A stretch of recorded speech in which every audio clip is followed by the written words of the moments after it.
uburwayi bwe yaba ari fake ari ibintu fakinga yaba ari icyo ari koko we afite wasiwasi ikomeye cyane ikomeye ariko ikomeye ndugu zangu birashoboka ko twaba underestimatinga cyangwa se dusuzugura uburemere bw'iriya situation. Rujodera afite amaguru aho ni nka inyamanza uyange rujodera afite indaho ni nk'iyishwima uyange rujodera afite umunwa ni nk'uw'imende rujonjora indakambura dawe uyange. Amahoro y'Imana nshuti bakunzi ba Bonheur TV ndabasuhuje aho muherereye hose. Turaje ngo tuganire kandi tubagezeho amakuru. Tubashimira ko mukomeza kubana natwe. Nk'ibisanzwe nge ndi Rukundo Michael. Mbahaye ikaze. Ku mutwe w'ikiganiro cyacu nagize nti u Rwanda rwakumiriwe mu kanama k'umutekano gashinzwe amahoro ku isi. Nk'uko twakabivuze, Paul Kagame ntiyorohewe koko. Ibya Rujonjori we bimeze bite? Ni muri iki kiganiro. Arega kuba tutabone bintu kimwe, tibivuga ko tutari bamwe, kandi kuba tutanyura mu nzira imwe ntibivuze ko tudahuza icyerekezo. Gusa kuvuga ibitagenga ndetse no gukeburana n'ibyakabaye intandaro yo gutongana. Kubaho no kubana ndetse no kubahana, buryo umuntu n'undi tamuntu kamara. Tuje tumenya ko nta rugingo wabura, umubiri wawe ube udafite nenge. None twibanire kandi twumvikane ndetse dukeburane. Rukundo Michael Bonheur TV. Rukundo Michael Bonheur TV.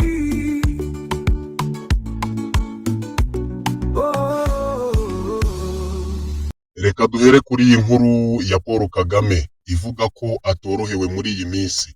Nk'uko twabibabwiye rero mu biganiro by'ubushize twabagejejeho, twababwiye yuko Paul Kagame atorohewe.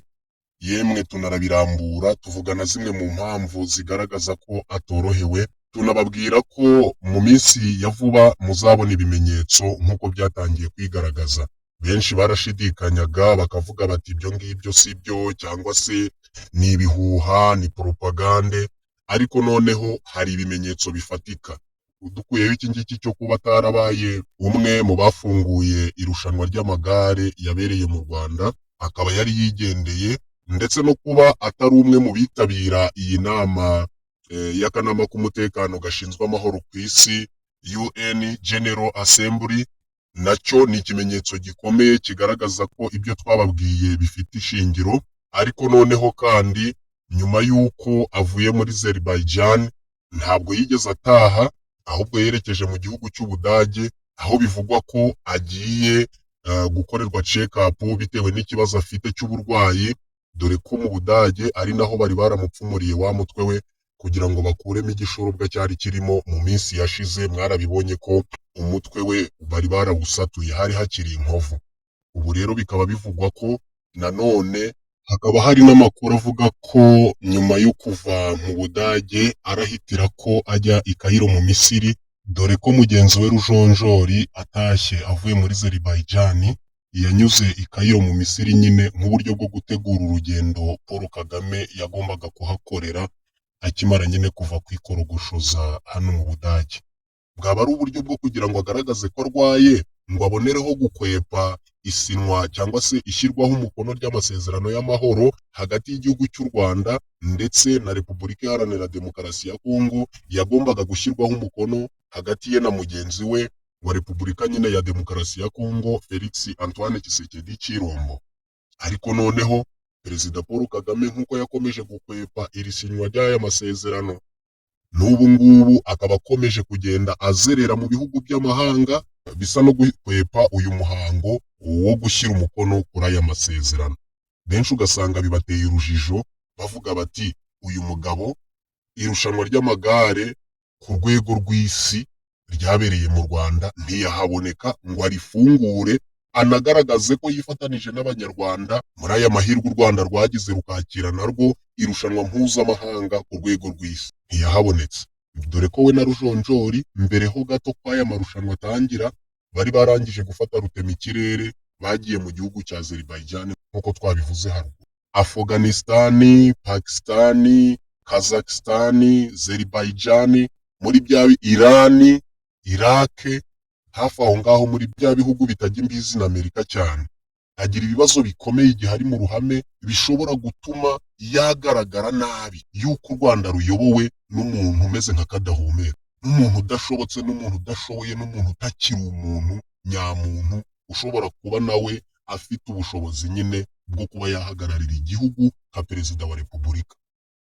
Niyo mpamvu atakwemera kugaragara muri iyi nama rusange y'akanama k'umutekano gashinzwe amahoro ku isi iteraniye muri New York muri Leta Zunze Ubumwe za Amerika, mu gihe ibyo bise ko ari uruzinduko rw'iminsi 3 yagiriraga muri iki gihugu cya Azerbaijan rwarangiye.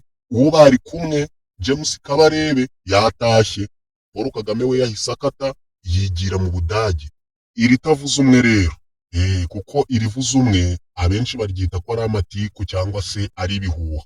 Reka Jean Paul nawe atubwire, Kagame Paul ameze ate bwana Jean Paul? Kagame we ntiyatashye, yagiye muri Germany gukora iki rero. Amakuru avuga ko uburwayi bwe yaba ari fake, ari ibintu fakinga, yaba ari cyari koko, we afite wasiwasi ikomeye cyane, ikomeye ariko ikomeye ndugu zangu. Birashoboka ko twaba underestimatinga cyangwa se dusuzugura uburemere bw'iriya situation. None se reka tuvuge ko wenda kwaba ari ukwijijisha kugira ngo abone uko akwepa cyangwa se akerensa gushyira umukono kuri aya masezerano y'amahoro hagati y'igihugu cy'u Rwanda. Yagombaga gushyirwaho umukono nyine hagati ye na mugenzi we wa Repubulika ya Demokarasi ya Kongo Felix Antoine Tshisekedi. Ibi harimo cyangwa se ubuzima bwe bwite bumeze neza, buhagaze bute? We afite wasiwasi ikomeye cyane, ikomeye ariko ikomeye ndugu zangu. Birashoboka ko twaba dusuzugura uburemere bw'iriya situation. Ngira ngo mwabyiyumviye rero, Abanyarwandakazi, Barundi, Bakongomani. Niyo mpamvu tuba tuvuga tuti muri ibi bihe bitoroshye aba bagabo barimo bari kuzerera, bagenda bunyonyombe, mukomeze mushyiremo umwete, mushyiremo umuhate wo kubacanaho umuriro, kuko nkuko twabibabwiye kugira ngo ushobora agatsiko ni ukugakubita agahumbagurizo, ntushyiremo ceasefire, kuko iyo ushyizemo ceasefire ni umwanya uba ubahaye wo kwiyungunganya, ni umwanya uba ubahaye wo kwisuganya, ni umwanya uba ubahaye wo kwiyegeranya no guhimba andi mayeri mashya.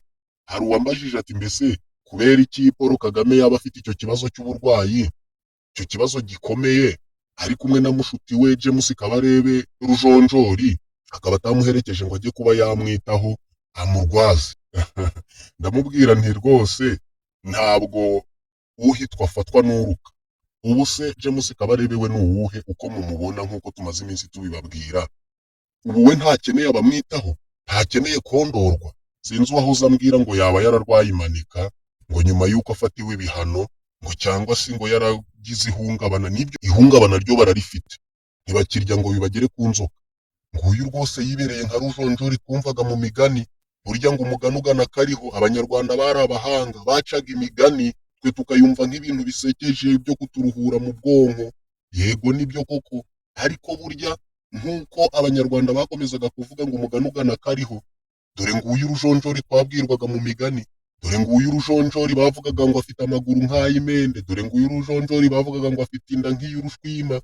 Ngaho reka namwe mubyiyumvire muri aka karirimbo ka Rujonjori, maze mugereranye uwo Rujonjori n'uyu nguyu mubona aha ngaha, maze murebe ko atari James Kabarebe nyirizina koko. Dore ngaba babandi bigishaga intore ngo ko inkotanyi ari ubuzima, ngo kandi nibo rugero rwiza rugaragaza ko inkotanyi ari ubuzima. Ubu inkotanyi ni ubuzima, aba bo bafite ubuhe? Ubu James Kabarebe washingira hehe umutangaho urugero rwiza ko inkotanyi ari ubuzima? Ubu warabufite? Reka twiyumvira akaririmbo ka Rujonjori ubundi dukomeze. Rujonjora afite amaguru aho ni nka inyamanza ruyange, Rujonjora afite inda aho ni nk'ishwima ruyange, ujonjora afite umunwa n'inguw'imende ujonjora indakambura dawe yanjye.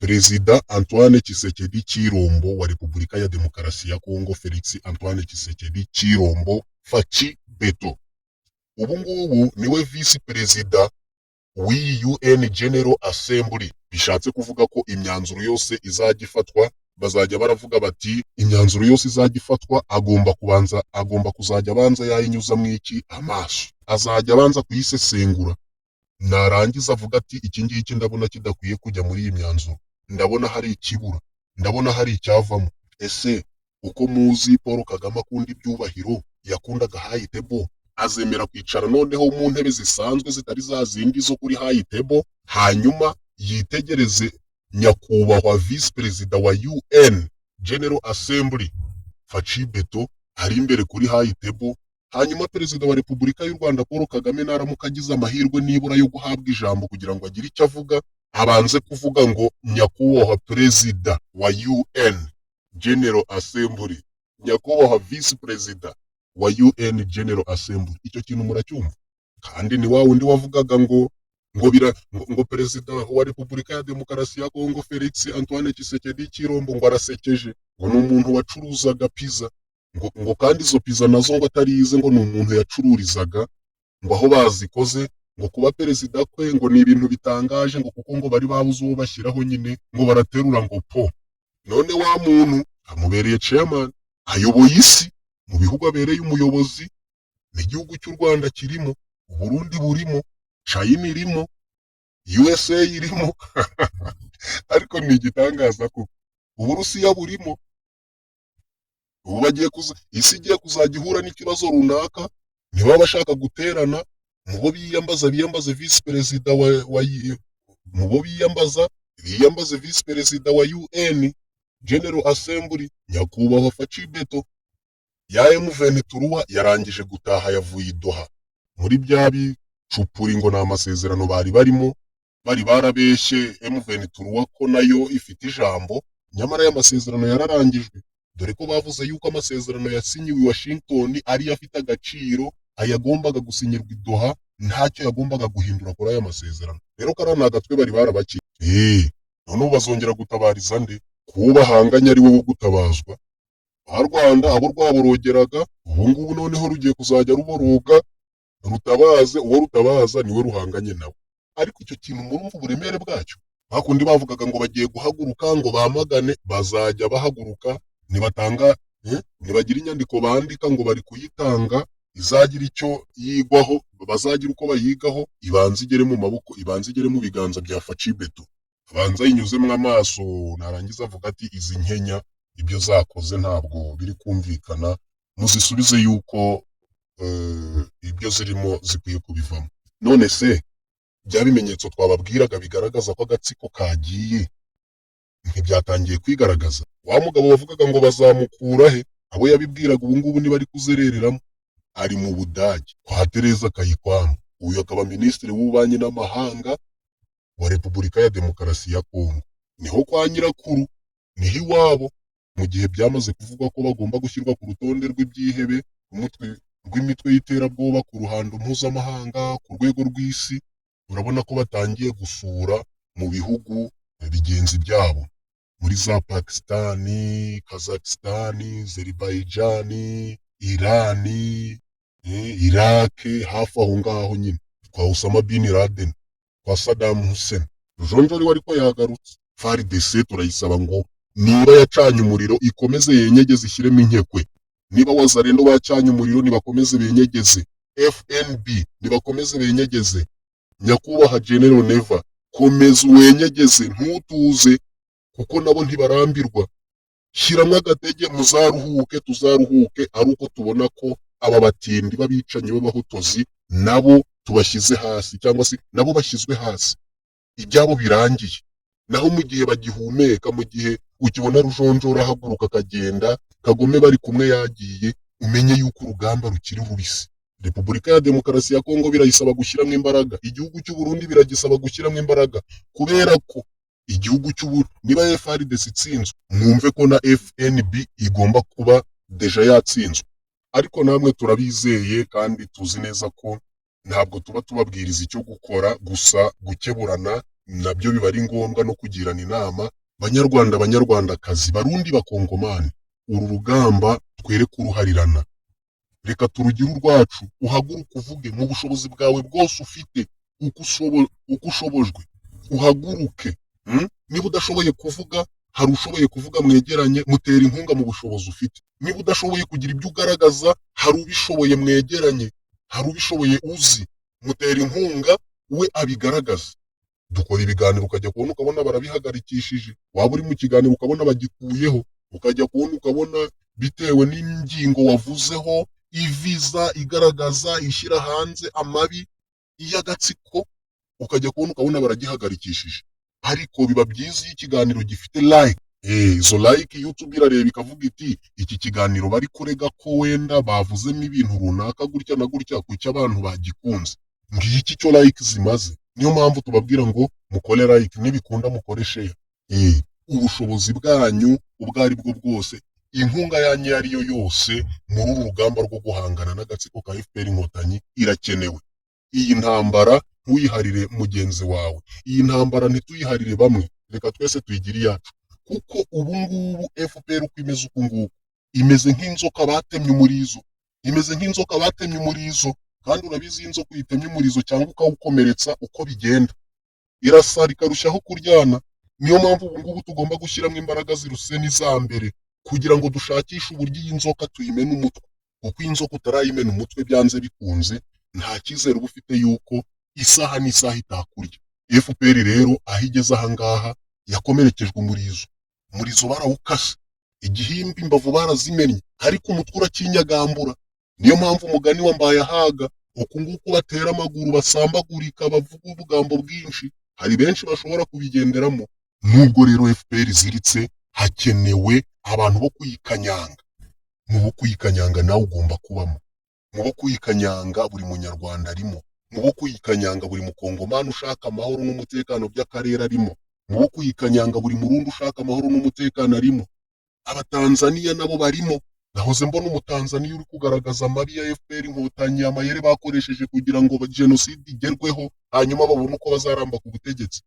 Twere kubiharira Felix Antoine Tshisekedi, twere kubiharira Neva, twere kubiharira Bonheur, twere kubiharira Nyamuhombeza, twere kubiharira Menya Impamvu, twere kubiharira umuntu uwo ari we wese. Ahubwo twese tubigira ibyacu kandi dushyire hamwe, tugabanye kugendanaho ubwacu. Muri ibyo byose tuzirikane ko umuntu ari nk'undi, nta muntu kamara. Tumenye neza ko kuba tutabona ibintu kimwe ntibivuze ko tutari bamwe, kuba tutanyura mu nzira imwe ntibivuze ko tudahuje icyerekezo. Gusa kuvuga ibitagenda ndetse no gukeburana ntibikabe intandaro yo gutongana. Ngiyi insanganyamatsiko yacu yo muri ibi bihe, twifuza ko na buri munyarwanda, umurundi n'umukongomani bifuza amahoro mu bihugu byacu ndetse no mu karere muri rusange, twakabaye twimika mu mitima yacu. Ndabashimiye. Iyi ni Bonheur TV, nge ndi Rukundo Michael. Rujodera afite amaguru aho ni nka inyamanza uyange, rujondera afite indaho ni nk'ishwima ruyange, rujondera afite umunwa ni nk'uw'imende, rujonjora indakambura dawe uyange. Congo is the biggest dissettlement of Africa that causes Africa never to unite. And Kagame is the reason why we've got the Congolese struggle. The DRC, my basic understanding is that it's the wealthiest country In Africa, on the continent from a in the mineral world, perspective. in the world, yeah, It's the wealthiest country in the world from a natural resources perspective. 100%. And you're saying Paul Kagame has a part to play in that. Yeah, people don't understand that we always hear about the Rwandan genocide. The Rwandan genocide was started by Paul Kagame. And he started the Rwandan genocide because he wanted to take power by force in a country that would have never elected him into power, because he came from the minority Tutsis who used to be supported by the colonizer and used to be the administrators on behalf of the colonizer. So for Paul Kagame to come back as a Tutsi to come and take power in Rwanda, he needed to do something. And what he did is he started the genocide. He started the genocide by bringing down a plane that had two presidents, Hutu presidents, the Burundian president and the Rwandan president. Paul Kagame and his RFP forces shot down the plane when it was landing back in Rwanda from actually an AU meeting. And when that plane came down, then it inflames the Hutu people who knew that they were RFP fighters who were trying to take power by force. And so they began to fight against Tutsi people who they felt wanted to come and take over power. While they were doing that, Paul Kagame himself sent his forces to murder his own Tutsi people on a whole-scale level to make it look like a genocide so that he could then have his forces come into Rwanda and take over power militarily under the guise of stopping a genocide against Tutsis. These are all things that are factual. Well documented. Jeez. It is actually something that the International Court of Justice wanted to persecute him for, and then the Americans covered up for him and the French covered up for him so that it wouldn't come out. But Paul Kagame came into power by murdering his own people. Then when he did that, he then took Laurent Kabila, who was now living in Rwanda, to go and take over power from Mobutu Sese Seko. These are the leaders in the DRC. This was in the DRC. And the arrangement that he had with Mobutu is once you're in power, you need to bring some of my own people into your system. Because if you look where they came from in Uganda, Museveni is Tutsi. And he is the one who trained together with people like Paul Kagame in Tanzania, together with our liberation fighters. And that's how Museveni becomes the president of Uganda as a Tutsi, and then he begins to assist Kagame together with the Europeans, the Americans, to then create a force that is going to take power in Rwanda. And then they must take power in Rwanda, instill a Tutsi in Burundi, and instill a Tutsi in Congo.